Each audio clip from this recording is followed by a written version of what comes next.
Hello everyone, my name is PJ and welcome to a shorter episode of The Void. When I was really little, my family owned a 3DO. If you don't know what that is, I don't blame you. It was an obscure failure of a console that cost $700 at launch and didn't have a great library.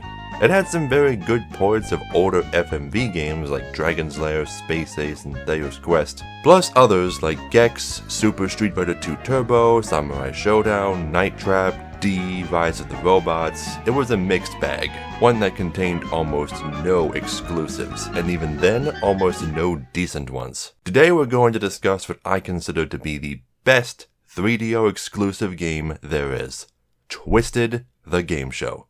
The game takes place in the TV wasteland, and the winner apparently gets to leave the TV dimension and escape to reality, a place that the characters in the game are ignorant of, yet highly desire for some reason. Our lucky winner will receive a one-way trip out of this TV wasteland into whatever the hell's on the other side of the screen. I hear reality is just beautiful this time of year. Almost all of the characters in the game are live actors, with the exception of Uncle Fez, who is a CGI anthropomorphic Pez dispenser who acts as a commercial mascot and a goodwill ambassador. What the fuck? The other characters are Wormington the car salesman and his dog Otis. Come on down to Wormington's, where service is a slogan. Madame Elaine the hack psychic. I can read your mind, and you should be ashamed. Johnny Powell the greaser. Keep cool, Daddy-O. Humble Howard the televangelist. Eternal security in the kingdom of Humble Howard. Major Steele the fitness drill sergeant. You'll get fit if it kills ya. And the host of Twisted, Twink Fizdale.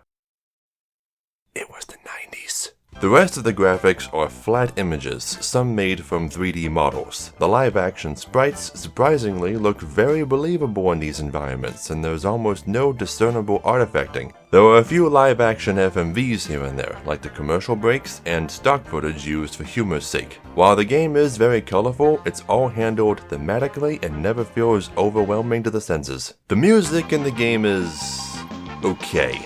It's kind of generic and there aren't many memorable songs. Also, the volume is really unbalanced in some places. Found one for a date. The game itself has some very simple rules. First, you decide between 1 to 4 players. There is no AI in this game, so every player must be a human. Also, this game is entirely turn-based, so you only need one controller to play with 4 people.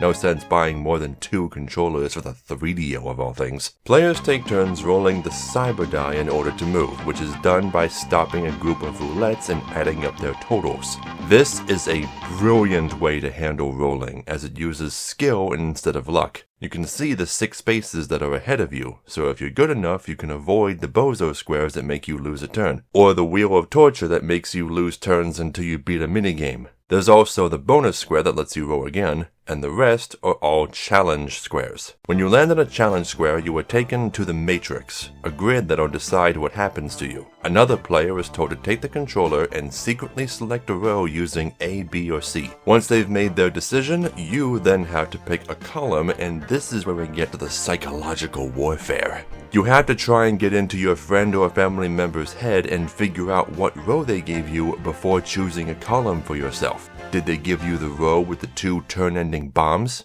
Or the row with the switcheroos that swap your progress in the board with the other player? Maybe they gave you the row with the minigames you suck at most. Or maybe they were nice and gave you the row with the roll again options. The Matrix is the crux of the game's competitiveness, and can lead to a lot of hilarious moments with your fellow players. Even though there are no CPU-controlled characters, the game does use rubber band difficulty. Players who are lagging behind have slower cyber die roulettes, easier minigames, less bombs, and more chances to roll again.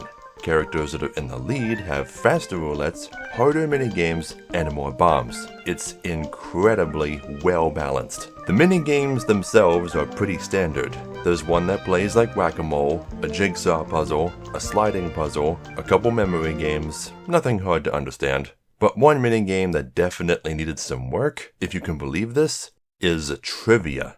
When each player starts the game, they can choose for themselves how difficult they want the trivia questions to be. The easiest difficulty is too easy, like for 10-year-olds. And the rest of them are too hard! My fellow players and I could barely answer any of them.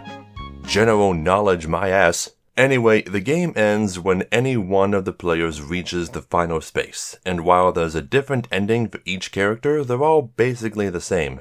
The character reaches reality, finds that all they want to do there is watch TV, and then they shut the TV off.